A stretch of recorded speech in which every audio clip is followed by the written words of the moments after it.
معاشی بدحالی مودی کے گلے پڑ گئی. بھارتی ایئر لائن کو 21 روز میں 460 کروڑ روپے کا پھٹکا.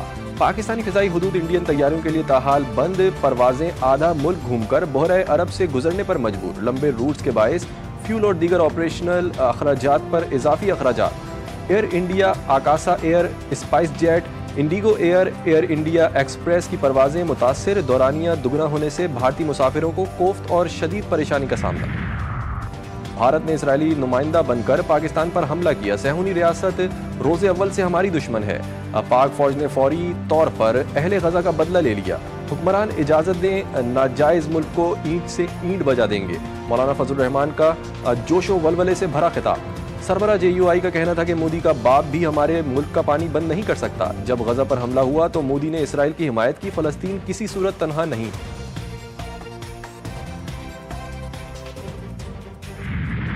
مودی سرکار اپنے جال میں خود پھنس گئی. پاکستان کی جوہری ہتھیاروں پر بھارتی وزیر دفاع کے بیان کی مذمت. بھارتی ایٹمی تنصیبات اور مواد کی سیکیورٹی کا جائزہ لینے کا مطالبہ کر دیا. ترجمان دفتر خارجہ کا کہنا ہے کہ بھارتی وزیر کا بیان غیر ذمہ دارانہ اور مایوسی کا عکاس ہے. بھارت روایتی جنگی صلاحیت میں ناکامی پر نیوکلیئر بلیک میلنگ کا سہارا لے رہا ہے. دونوں ملکوں کے DGMOs کا تیسرا ہاٹ لائن پر رابطہ. افسران کے درمیان جنگ بندی برقرار رکھنے پر اتفاق. زمینی صورتحال پر تبادلہ خیال. عوام کو رواں ماہ بھی ریلیف نہ مل سکا. پیٹرول کی قیمت موجودہ سطح پر برقرار. ہائی سپیڈ ڈیزل کی قیمت میں 2 روپے فی لیٹر کمی. وزارت خزانہ نے نوٹیفیکیشن جاری کر دیا. یوم نکبہ پر بھی صہیونی فوج کی دہشت گردی. خان یونس، دیر البلا اور غزہ سٹی پر صبح سے جاری حملوں میں مزید 82 فلسطینی شہید، درجنوں زخمی. 24 گھنٹوں میں شہداء کی تعداد 140 سے زائد ہو گئی. فلسطین سرزمین پر صہیونی قبضے کے 77 سال پورے ہونے پر مغربی کنارے میں ریلیاں.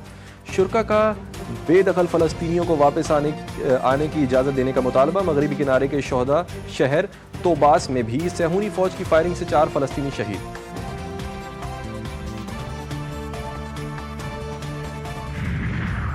امریکی ایلچی اسٹیو وٹکوف کی دوحہ میں خلیل الحیا کی زیر قیادت حماس کے وفد سے ملاقات. جنگ بندی قیدیوں کی رہائی اور غزہ میں امداد کی فراہمی پر غور. وٹکوف نے کہا کہ بات چیت کا موجودہ دور ایک نئے مرحلے کا آغاز ثابت ہو سکتا ہے. قطر کے وزیر اعظم محمد بن عبداللہ الرحمن بن جاسم الثانی دوحہ مذاکرات سے مایوس. کہا غزہ پر اسرائیلی کے حالیہ حملوں سے واضح ہوتا ہے کہ وہ جنگ بندی میں سنجیدہ نہیں ہے. مذاکرات میں جلد کوئی پیش رفت نہیں دیکھ رہا.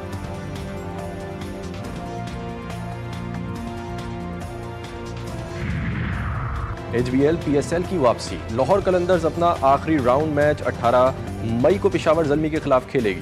میچ راولپنڈی کرکٹ اسٹیڈیم میں شیڈیول. کھلاڑی اسلام آباد کلب میں ٹریننگ سیشن میں حصہ لیں گے. سابق بنگلہ دیشی کپتان نے PSL جوائن کر لیا. شکیب الحسن لاہور قلندر کا حصہ بن گئے.